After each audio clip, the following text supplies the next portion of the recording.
मैंने छुपकर बातें सुनी हैं अभी सबकी। किस किस की? सबसे पहले हबीब साहब और सफ़िया, फिर भाईजान और बुशरा की, और फिर नासरा आपी और समिया आपी की, और फिर बिंदिया आपी की। इतने लोगों की बातें सुन के क्या पता चला? बहुत कुछ। क्या कुछ? सफ़िया हबीब साहब पे शक करने लगी हैं। प्लान नंबर 1 तो कामयाब हो गया, और हबीब साहब हमसे डरने लगे हैं। उनके हिसाब से हमने घर में जगह जगह बूबी ट्रैप्स लगाए हुए हैं। हाँ, वो सफ़िया को कह रहे थे कि तुम तो व्हीलचेयर पे ही रहा करो, वही सेफ है तुम्हारे लिए। अच्छा। हाँ। और भाईजान ने बुशरा के साथ मिलकर खाना बनाया, और वो उसे हमारे बारे में सारी इन्फॉर्मेशन दे रहे थे कि मैं किस क्लास में हूँ और क्यों हूँ और क्या हूँ। मगर तुम तो किसी भी क्लास में नहीं हो। हाँ हाँ, वही बता रहे थे। सबसे ज्यादा चालाक ये नासरा आपी हैं। इनके ख्याल में मेरे सारे प्लान्स बचकाना है। हालांकि जो प्लान तुमने बनाया था वो कामयाब रहा था। वही ना, तो अब हम जो भी प्लान्स बनाएंगे इन्हें नहीं बताएंगे।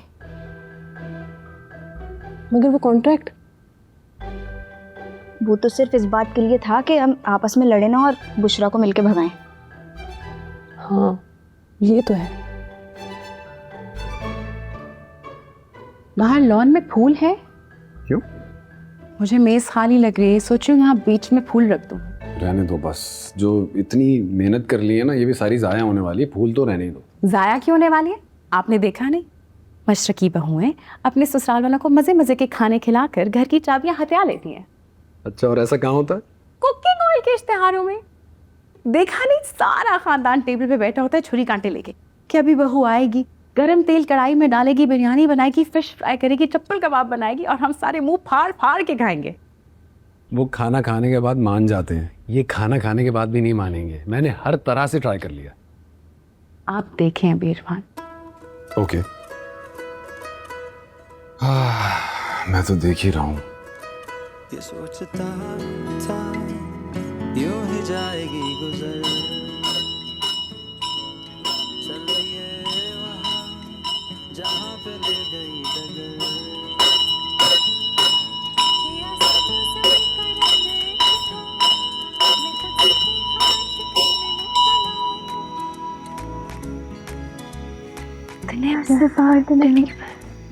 ये तो मामा पापा की जिंदगी में बचती थी।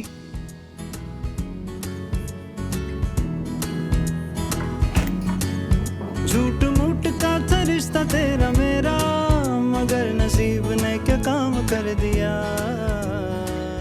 वाओ, मैक एंड चीज। मीरब देखो, मैक एंड चीज आपने पका लिया। दैट्स अमेजिंग, सचमुच। और वो दीवार पे क्या है? दीवार पे क्या है वो? क्या कह रही हो? कहाँ? अरे वहां पे देखिए, क्या है वो? कुछ नहीं है। अच्छा, अब मुझे लगा छिपकली थी।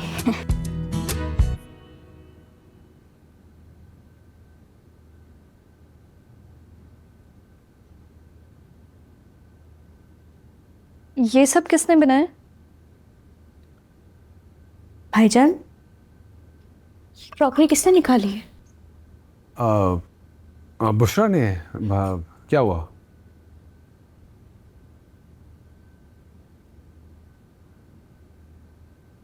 अम्मी की फेवरेट क्रॉकरी थी। मैं जब 12 साल की थी, मैं खुद अम्मी के साथ गई थी, हमने साथ खरीदी थी। बहुत बहुत कीमती है ये, ऐसी नहीं मिलती। तो बहुत अच्छा हुआ ना कि अलमारी में रखी हुई थी, आज बुशरा ने निकाल ली। भाभी के हाथों। भाभी के हाथ नहीं लगने थे, ये अम्मी की निशानी है। और हम में से जिस बहन की पहले शादी होनी थी, ये उससे पहले थे। ओह, ओ क्या भाईजान, यही चाहते थे ना आप? यही वजह थी ना आपकी शादी करने की, और वो भी हम सबसे छुप के, ताकि जो कुछ हमारा है वो आप इसे या जिसे भी लाए उसे सब दे दे। आसरा, मैंने ये क्रॉकरी आप लोगों के लिए निकाली है। इसमें खाना डिश आउट करने से मेरी थोड़ियाँ हो जाएगी। प्यारी लग रही थी इसलिए। प्यारी थी इसीलिए संभाल के रखी थी ना। अम्मी की निशानी, अम्मी की निशानी।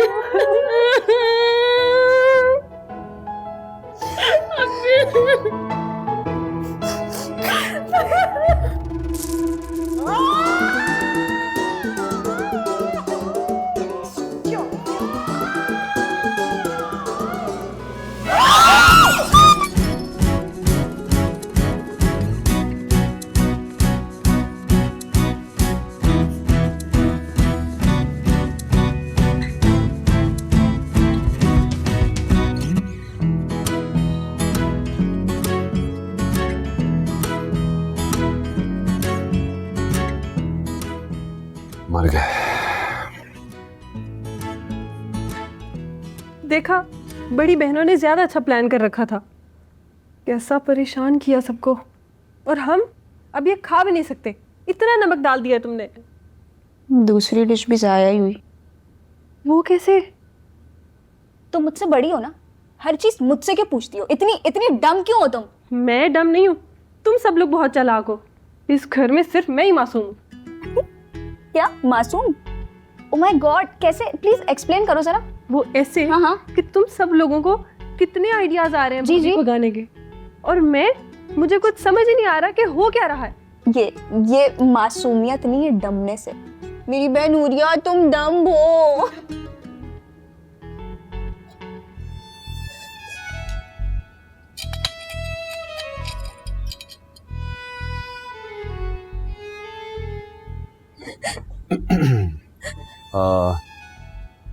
आई एम रियली सॉरी, मुझे बिल्कुल पता नहीं था कि इस डिश की इतनी सेंटिमेंटल वैल्यू है तुम लोगों के लिए। अगर मुझे पता होता तो मैं बुशरा को बिल्कुल हाथ भी नहीं लगाने देता। यही तो भाईजान है, यही तो। आपको तो ये भी नहीं पता कि इस घर में क्या हो रहा है, ना आपको हमारी कोई परवाह है। आपको फिक्र है तो बस यही कि अपनी शादी रचा ले। पर रचाते आप, हम कब आपको मना कर रहे थे? लेकिन ये तो आप ऐसे लग रहे किसी बेड के पास से आप बिल्ली उठा के ले आए हैं। बहुएं आती हैं, खाना पकाती हैं, घर से बर्तन लेके आती हैं यहाँ पे हमारे सर पे। हाँ, बहुओं के घर वाले भी तो होते हैं। और अगर आप बिल्ली भी अडॉप्ट करो तो उनका कुछ ना कुछ तो पता होता है ना। मैं बिल्ली नहीं हूँ और ना ही मुझे किसी ने अडॉप्ट किया है। मैं तो बस आप लोगों की तरह एक आम लड़की हूँ जिसको शादी का बहुत शौक था। बस हम भी शादी करना चाहते, लेकिन तुम्हारी तरह नहीं कि चोरों की तरह है। चोरों की तरह नहीं आई मैं यहाँ, आपका भाई चोर की तरह लाया है मुझे। भाईजान देख रहे हैं आप इसे कैसे बदतमीजी करी हम सबके सामने। बस यही नहीं करना है। अच्छा ठीक है, मट्टी डालो। जो हुआ सो हुआ। अब मैं दोनों हाथ जोड़ के आप सबसे माफी मांगती हूँ। अब खाना खाएं। आलू कीमा तो गिर गया, क्या खाए? अब बाहर चले? बाहर चलिए, गुड आइडिया, बाहर चलते हैं। क्या ठीक है, तुम तो चालाक भाभी की तरह खा चुकी होगी। हम जा रहे हैं, आप हबीब साहब के साथ किचन संभालें और बर्तन धो। चले भाईजान?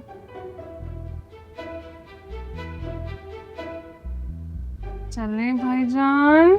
चले चले चले। हाँ ठीक। आओ छोटियों को भी बुला लो, बेचारी वहां तो सहम गई होंगी।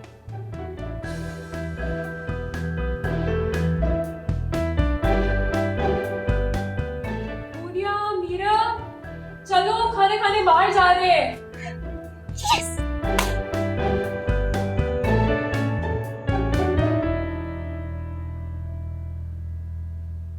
यहाँ आना था भाग के। मुझे क्या पता था इतने खूबसूरत घर में 5 चुड़ैलें बसती हैं। और आपके उकसाने पर मैं भी यहाँ आ गई। और तुम तो नन्ही मुन्नी चुन्नी सी बच्ची थी, मैंने उकसाया और तुम उकसाई गई। गलियों में सड़कों पे नौटंकी करती फिर रही थी, हर आते जाते को चूना लगा रही थी। अब ये घोंचू मिल गया, इसे भी चूना लगाने निकल पड़ी। ओए, आप कौन सा हबीब साहब के साथ यहाँ न्यूटन के ग्रेविटी का नजरिया समझ रही थी? आप भी तो पार्क और ग्रोसरी स्टोर्स में घूम रही थी, फिर रही थी कि कोई अधेड़ उम्र आदमी मिल जाए, कोई बुढ़ा सोमो सलाब का पाबंद, ताकि उसको फंसा लें। ऐसे इल्जाम? अब पार्क्स और ग्रोसरी स्टोर्स में घूम रही थी ना। मेरी उम्र की औरतें पूरी दुनिया में डिस्को करती फिर रही हैं। इतने गंदे ख्याल आते हैं, इस उम्र में भी गंदे ख्याल आते हैं। बस यही सोच तो ले बैठी मुझे, वरना तो आज आराम से अपने घर में बैठी साबित और सालिम अपनी बहू के लिए खाने बना रही होती। लेकिन वो भी मुझे मंजूर नहीं था।